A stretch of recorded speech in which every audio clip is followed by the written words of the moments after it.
கிறிஸ்துவுக்கு அன்பானவர்களே, இந்த நாளுக்காக ஆண்டவரை சோதரிக்கிறோம். இந்த நாளில் வெளிப்படுத்தல் 2ஆம் அதிகாரம் 4ஆம் வசனம் வாசிக்கிறோம். எனக்கு அருமையான தேவனுடைய பிள்ளைகளே, ஆண்டவர் சொல்லு, ஆதியில இருந்த அன்பை விட்டு விட்டாய். இன்னைக்கு நிறைய பேர் ஆதியில இருந்த அன்பை, தேவன் மேல ஆதியில ரட்சிக்கப்பட்ட ரொம்ப அன்பா இருப்பாங்க. ஆனா நாட்கள் ஆவாவ அந்த ரட்சிக்கப்பட்ட புதுசுல அதிகமாக சபைக்கு போவாங்க. என்ன என்னென்ன காரியங்கள்லாம் செய்வாங்க, அன்பா பேசுவாங்க, பழகுவாங்க. நாள் ஆவாவ அன்பு விட்டுரும். கல்யாணம் முடிஞ்ச புதுசுல கணவன் மேல ரொம்ப அன்பு செலுத்துவா மனைவி.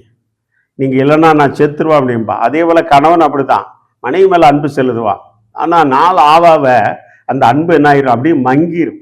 மங்கிற திரிகிற போல. எனக்கு அருமையான தேவனுடைய பிள்ளை, அதான் ஆண்டவர் சொல்கிறார், ஆதியில என் மேல இருந்த அன்பை நீ விட்டு விட்டாய். அநேகர் அப்படித்தான் ஆதியில இருந்த அன்பை விட்டு விட்டதுனால என்ன இல்லை, குடும்பத்துல நிம்மதி இல்லை, போராட்டம், பிரச்சனை, என் குடும்பத்துல ஆசீர்வாதம் வரல. தேவ பிள்ளையே, அன்புல நிலைத்திருங்கள் என்று ஆண்டு சொல்கிறார். முடி பருன்னு அன்புல நிலைத்திருக்கிறவனே என்னுடைய ராஜ்யத்திலே பிரவேசிப்பான் என்று சொல்கிறார் ஆண்டவர். எனக்கு அருமையான தேவனுடைய பிள்ளைகளே, தேவனுடைய அன்புல நிலைச்சிருந்தா நீ முடிவு இருந்தா அது நிற்பான். மாமிசபுரமான அன்பு இருந்தா என்ன விழுந்து போவா தேவ பிள்ளைங்க. அதனால தான் இங்க சொல்லுகிறது, அன்பு சகோதரனே சகோதரி, அன்பிலே என்ன பண்ணு, ஆதியில இருந்த அன்பை விட்டு விடாத, மறுபடியும் அன்பை புதுப்பி.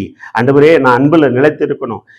திருமணம் முடிச்ச புதுசுல அவன் கடவுளை மனைவி எப்படி அன்பு செலுத்துறாயோ, குழந்தை பெத்த புதுசுல அந்த குழந்தை மேல எப்படி அன்பு செலுத்துறாயோ, ரட்சிக்கப்பட்ட புதுசுல அந்த சபை மேல எப்படி எல்லா கூட்டத்துக்கும் போக அன்பு செலுத்துறாயோ, ரட்சிக்கப்பட்ட புதுசுல அதிகமாக தேவனை எந்த ஒரு கலகம் இல்லாம தேடினாயோ, அந்த அன்புல அந்த நிலைத்திரு.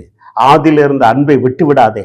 எனக்கு அருமையான தேவனுடைய பிள்ளைகளை, தேவன் அறிவாய் ஆதியில் உள்ள அன்பு எப்படி இருந்தா இன்னைக்கு எப்படி இருக்காய் என்று சொல்லி. அதனால அன்புல என்ன பண்ணு, ஆதியில இருந்த அன்பை நீ விட்டு விடாதே. ஆதியில இருந்த அன்பை விட்டு விட்டாய் நான் ஆண்டவர் சொல்கிறார். நிறைய விட்டு விட்டவர்கள் அன்னைக்கு ஆண்டவர் சமூகத்துல ஒப்புக்கிடுங்க. ஆண்டவரே, அந்த ஆதியில இருந்த அன்பை எனக்கு தாங்க ஆண்டவரே என்று சொல்லி கேளுங்க. ஆதியில இருந்த அன்பை நான் என்ன பண்ணக்கூடாது, விட்டு விடக்கூடாது. ஆண்டவரே, மறுபடியும் நான் அந்த ஆதியில இருந்த அன்பை மறுபடியும் புதுப்பிக்கணும்னு சொல்லி கேட்கும் பொழுது தேவன் உங்களுக்கு கொடுக்கிற வல்லவராய் இருக்கிறார். கண்களை முடி ஜெபம் செய்வோம். நல்ல ஆண்டவரே சோத்திரம், நீ ஆதியில இருந்த அன்பை விட்டு விட்டாய் என்று சொல்லுகிறோம் போல. ஆண்டவரே, நாங்கள் ஆதியில இருந்த அன்பை விட்டு விடாதபடி மறுபடியும் இருந்தா எங்களை புதுப்பிச்சு அந்த ஆதியின் அன்பை பெற்றுக்கொள்ளத்தக்க கிருபை பாராட்டபடியா சொல்லிக்கிறோம்.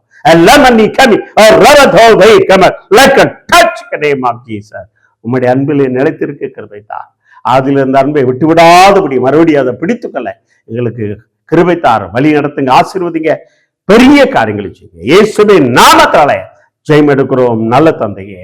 ஆமீன், ஆமீன், ஆமீன்.